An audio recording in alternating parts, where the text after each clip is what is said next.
Улсын хурлд гарч намын бүлгийн өчигдрийн хуралдаанаар болор гишүүн албан ёсны байр суурь илэрхийлжээ. Ерөнхий сайдыг огцруулах бичих түүнийг гарын үсэг зурсан талаар хэвлэлүүдээр мэдээлсэн.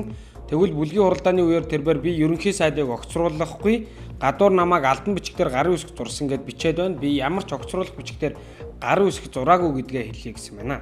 Монгол Ардын Явсгалт намын дотоод үтц ямархуу байгаа дүрм журмаа хэрхэн биелүүлж будлаар өчигдөр тус намын Шударга ус ангатгчдын холбооны тэргүүн азар сэтгүүлчдэд хандан мэдээлэл хийлээ. Монгол Ардын Явсгалт нам энэ сарын 15-наас 17-ны өдрүүдэд баг чуулгана хийсэн бөгөөд чуулганы үеэр хэд хэдэн асуудлыг хурц шүүмжлэлтэйгээр авч үзсэн байна.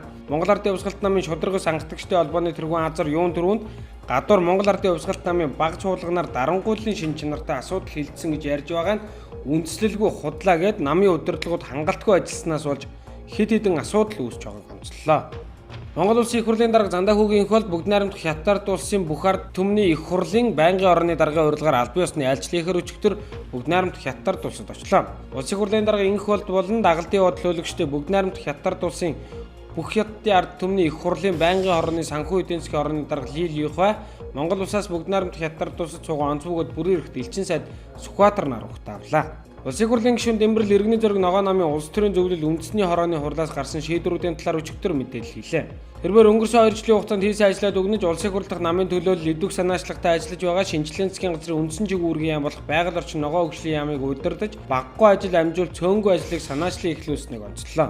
Түүнчлэн 2012 оны 7 дугаар сарын 19-ний өдөр Ардчилсан нам Монгол Ардын Явсгалт нам Монголын үндэсний ардчилсан намын Шударга ус хэвшил иргэний зориг ногоо нам хамтарсан засгийн газар байгуулан ажиллах гэрээндээ тууштай байж шинжилгээний засгийн газрын үйл ажиллагааг эрчимжүүлэх тогтвортой ажиллахад улам их хувь нэмэр оруулж ажиллахаар болснод болгосон юм а. Нийслэлийн 375 жилийн хөвгтөө өчигдөр 4 удаа төрөхтэй ихрлэж нийтдээ 8 хүүхэдтэй болсон инхтэр ундрал нарын гэрүүл орон сууц гардууллаа. Энэхүү Монгол улсын ерөнхийлөгчөөс өгсөн чиглэлийн дагуу нийслэлийн цаг даргын А900 тод тушаал гаргаж инхтрийн гэрүүл сонгон найрхан дүүргийн 27 дугаар орооны нутагт байрлах чухаг өргөө хотхны 32-ийн А дугаар байранд 81 м2-т 3 өрөө байруулсан юм а. Инхтэр нь спортын төв ордонд ажилладаг бөгөөд эхнэр ундрах нь их хүүхдийн эрүүлэндийн үндэсний төвд сувилагчаар ажилладаг гэжээ. Тэдний том ихрүүд нь 11 настай бол хамгийн бага ихрүүд нь энэ оны 6 дугаар сарын 27-нд мөрөлдөлжээ.